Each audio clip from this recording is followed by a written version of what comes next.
Exatamente aqui, aos 18 minutos e 20. Aqui é onde eu acho que o filme realmente deveria ter começado. Mas mesmo com esse começo alternativo, pela primeira vez nessa série, por mais que eu queira mudar esse filme, há uma cena nele que deixa essa mudança quase impossível.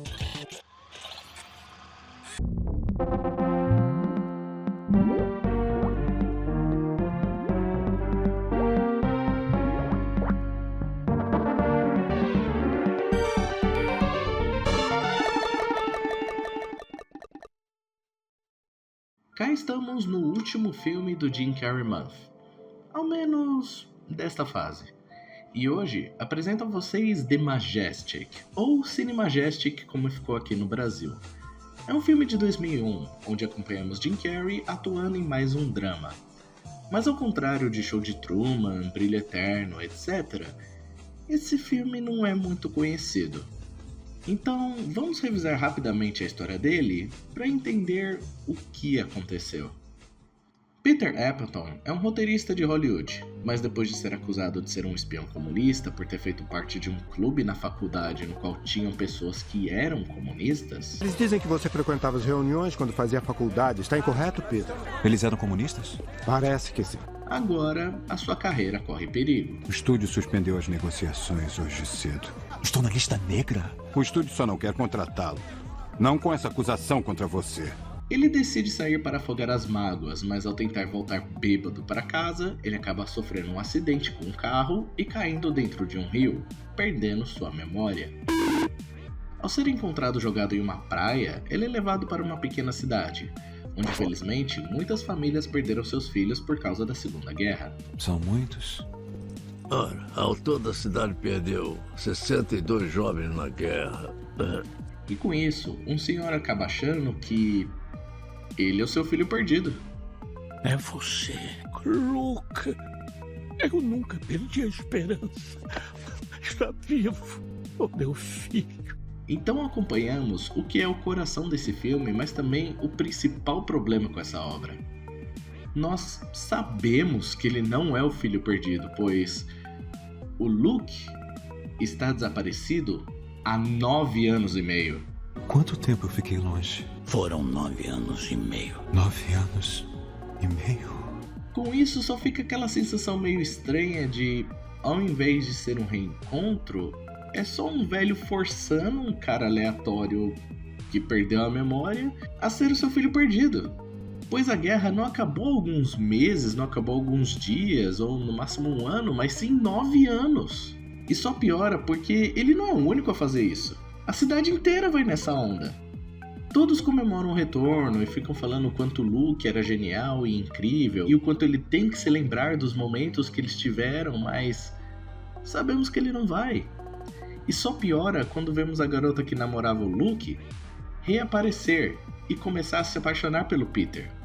Até que finalmente temos alguém que questiona isso. Eu fico me perguntando onde Luke esteve esse tempo todo. Ora, são 9 anos e meio. O que interessa?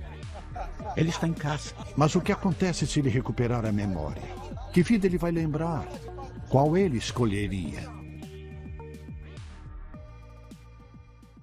Mas mesmo assim, toda a cidade ainda está nessa pilha, dizendo que ele é o filho perdido. Infelizmente com isso, você não consegue aproveitar esses momentos bons, pois no fundo você sabe que uma hora a revelação virá, e com isso você só consegue pensar: como ninguém nessa maldita cidade desconfiou que algo estava errado? Porra, 9 anos, cara, 9 anos! Por que a cadela da sua mãe não retorna minhas ligações? A verdade finalmente vem à tona quando um dos filmes que ele escreveu finalmente chega à cidade, fazendo ele se lembrar das falas: Maldito seja. Maldito seja. Infiel. Infiel. Ai, meu Deus. Roteiro de Peter Appleton. E a garota que ele estava saindo claramente fica decepcionada. Eu queria que ele estivesse vivo. Meu Deus, você é tão parecido com ele, você nem faz ideia. No caso dela, é compreensível, afinal ela estava tendo um interesse romântico nele. Mas aí vem a parte que realmente me tirou do sério. Quando o governo, inevitavelmente, encontra ele e revela a todos que ele não é o Luke, o que as pessoas da cidade fazem? Eles viram as costas pra ele como se ele estivesse mentindo. Vem cá, qual é o problema de vocês? Vocês pegaram um cara aleatório na praia que tinha perdido a memória e só porque o velho da cidade saiu falando que é o filho dele perdido de 9 anos, devo lembrar, vocês compram a ideia sem questionar 2 vezes e depois ficam nervosos por ele não ser quem vocês queriam? Vocês têm que me ajudar! Não me deixem aqui! Eu tô cercado de caipiras! O meu QI tá diminuindo depressa! Eu tô ficando igual a eles! Agora vem a mudança que eu proponho a vocês. Vamos fazer um pequeno show de Truman ao contrário. No show de Truman já sabemos a verdade, que Jim está em um programa de TV e só esperamos ele descobrir a verdade e sair. Mas aqui não funciona, pois nós sabemos a verdade. Mas todos dessa cidade continuam empurrando essa verdade para o personagem principal, não para esconderem algo importante, mas sim por pura burrice. Então, eu não começaria o filme com ele no estúdio. Começaria com ele na praia. Assim, tanto ele como o público não saberia o que aconteceu e descobriria ao longo do filme. E para manter o mistério, eu teria que mudar um pouquinho a origem dele. Faria que a guerra acabou há mais ou menos alguns meses, e com isso, ele como roteirista, estaria pesquisando sobre a vida de alguns soldados para fazer o próximo filme. Assim, quando a cidade confundisse ele com Luke, o Peter saberia algumas coisas da vida dele e as suas memórias ficariam misturadas, o que deixaria aquele ar no filme de será que ele é ou não a pessoa que procuram. E eu estava pronto para deixar assim, já tinha em mente como refazer esse filme. Um escritor, que estava pesquisando sobre alguns soldados, sofreu um acidente e agora está sendo confundido como um deles. Só que aí tem uma cena que completamente mudou minha perspectiva. Here's a scary concept, though. Getting old.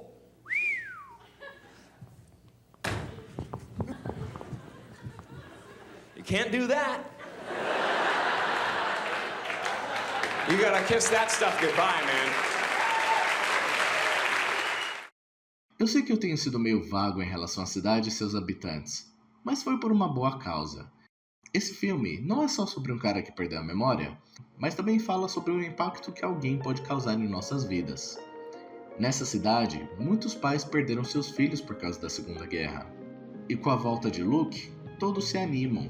Com essa felicidade e esperança renovada, muitos conseguiram seguir em frente, dando forças até para finalmente exporem uma estátua que foi dada pelo presidente em homenagem aos filhos que foram perdidos na guerra, que há muito tempo estava guardada. O que torna tão difícil de ajustar esse filme é uma cena no tribunal. Lembram quando eu falei que ele estava sendo acusado de ser comunista? Não apenas um escritor idiota, mas um agente comunista importante. Um com vários segredos para revelar. O estúdio só não quer contratá-lo. Não com essa acusação contra você. Quando o governo repara que ele não é o que pensavam... Que detestam admitir, mas talvez você não seja o grande espião comunista que pensaram que fosse. Puxa, mas que alívio. Eles precisam de um plano B. Afinal, se a pessoa que eles mandaram caçar não era comunista, iria sujar a imagem deles. Então eles fazem uma proposta. Nossos advogados prepararam isto. Mas eu não conheço essas pessoas. Não interessa, elas já foram citadas. Não quer dizer nada. Quer sua vida de volta? Leia a declaração. Eu passo a mão. E Peter vai até se despedir de Adele. E então, o que vai dizer ao comitê? Vou dizer o que eles querem ouvir. Não está falando sério. Você tem o dever, como também o direito de enfrentá-lo e se defender. Eu fui bem específica. Ah, como o Luke teria feito. Vai, pode falar. É. Enquanto ele libertava a Europa, eu estava servindo no Fort Dix. Eu queria sobreviver. Você defende uma causa e acaba morto. Olha, eu quero muito a minha vida de volta, Adele. Adele então deixa um livro da Constituição Americana para Peter, com uma carta que Luke tinha mandado para ela, falando que lutaria até o fim pela causa deles. E isso inspira o Peter a ir contra o governo, pelo direito de expressão e a luta que o Luke teve. Porque eu não sou como Luke Trimble. Ele era extremamente corajoso. Eu me pergunto o que ele diria. Eu acho que ele diria a vocês que a América, representada nesta sala, não é a América que ele morreu defendendo. Muita gente morreu defendendo esse contrato, deu seu sangue. Basta, senhor, isso é desacato! Pessoas como Luke Trimble e todos os filhos de Lawson, Califórnia. Eu realmente amo essa cena, pois realmente mostra o impacto que Luke tinha na vida dessas pessoas, pela sua coragem e paixão por onde morava. E até Peter se inspira nisso e finalmente decide lutar por alguma coisa. E a atuação do Jim nessa cena é impecável. Essa cena é tão boa que por causa dela eu não conseguiria mudar esse filme. Claro, eu gostei da história que eu estava bolando, mas eu realmente não consigo retirar essa cena. E no fim, é só essa cena mesmo. Pois aturar a cidade inteira aceitando a ideia dele ser o filho perdido já é algo bem desconfortável. Ainda mais quando viram as costas pra ele como se ele estivesse mentindo para eles desde o começo. E o que me irrita bastante é o que vem a seguir. Se eu vou pra cadeia, eu vou precisar de uma escova de dente, cuecas limpas. Ora, Pete, por que acha que vai pra cadeia? O comitê lucra com nomes, com uma testemunha famosa como você, qualquer um serve. Mas não dei nenhum nome a eles. Quer dizer que Lucille Angstrom não é um nome? Lucille Angstrom? Eu paquerava a senhorita Angstrom na época. Frequentei a reunião com o objetivo de estar com ela. Mas por que isso interessa? É uma garota que eu conheci na faculdade. Ela nem é do meu ramo. Ela foi citada há 6 meses. Quem acha que o citou? Ela me citou? Parabéns, Pete. Recuperou a sua vida. Yep. Uma pessoa que nem vemos nesse filme é a pessoa que causou tudo e por causa dela, Peter agora tem sua vida de volta. Oh, well, isn't that convenient? E devo lembrar também que o filme começa com Peter tendo uma namorada, que depois só desaparece pelo resto do filme. Sem brincadeira, quando Peter volta para a cidade do Luke, ele fica com a Adele e não tem menção alguma da namorada dele. É sério, gente, eu não tô louco! Ele tem uma namorada nesse filme! Eles só sumiram com ela! Outra coisa boa é onde Luke morava, o grande Cine Majestic, que depois do desaparecimento dele, ficou parado e decaiu com o tempo. O Peter, sendo um escritor, tem que lidar com decisões estúpidas de seus superiores. O personagem principal, como se chama? Floyd. Nome horrível, mude. Ele pode ter um cachorro. Um cão. Um cão que sobe o morro e toca o alarme. Minha nossa, que maravilha! Cães, os filmes da Leste sempre rendem bem. Em vez de uma deficiência, o garoto ganha um cão? Vamos perguntar ao escritor. O que acha, Pete? Isso... Que merda, hein? Essa cena é muito boa, pois mostra como Hollywood prefere coisas mais marketáveis do que uma boa história. E o pai do Luke é um grande contraste, mostrando pessoas que realmente têm uma paixão pelo cinema.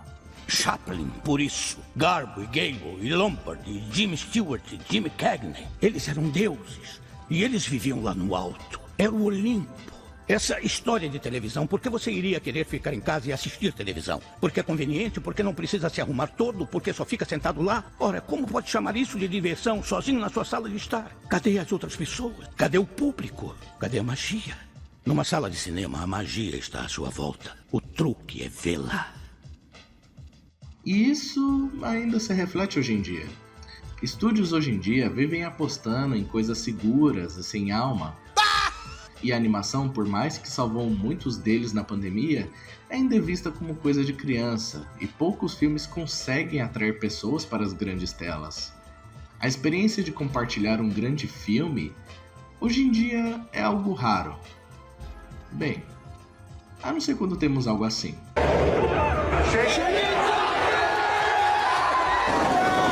O que muitos de nós podem achar engraçado, mas também acredito que muitas outras pessoas ficariam nervosas se algo assim acontecesse na sua sessão. E agora, com muitas empresas sendo preguiçosas em seus projetos ou simplesmente cancelando eles, a maioria das pessoas não liga muito para a ideia de ir ao cinema. E sim, terão exceções e alguns filmes farão muito sucesso, mas hoje em dia se torna cada vez mais raro. Então é legal ver um filme que respeita esse formato. Tanto que um dos posters desse filme é desenhado, como era feito nos filmes antigamente. E eu pessoalmente prefiro bem mais essa versão do pôster do que a outra que foi feita. Ela é muito genérica ao meu ver. Mas então, como um filme que é uma grande homenagem aos americanos que lutaram na guerra e ao cinema, hoje em dia é tão esquecido. Boycott the Jim Carrey Show! Don't go in there! Dangerous to mental health! Boycott the Jim Carrey Show! Boycott the Jim Carrey Show! Boycott the Jim Carrey Show! Um dos motivos de você nunca ter ouvido falar de Cinemajestic é porque ele flopou.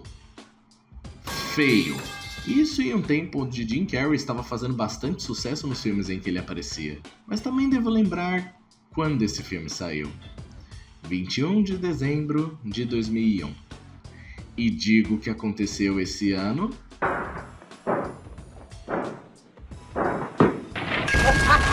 Nesse ano, a maioria dos filmes foi cancelado ou mudaram a data de lançamento, pois depois de um ataque terrorista, a maioria dos americanos não estava afim de ir ao cinema, ou locais fechados por motivos óbvios.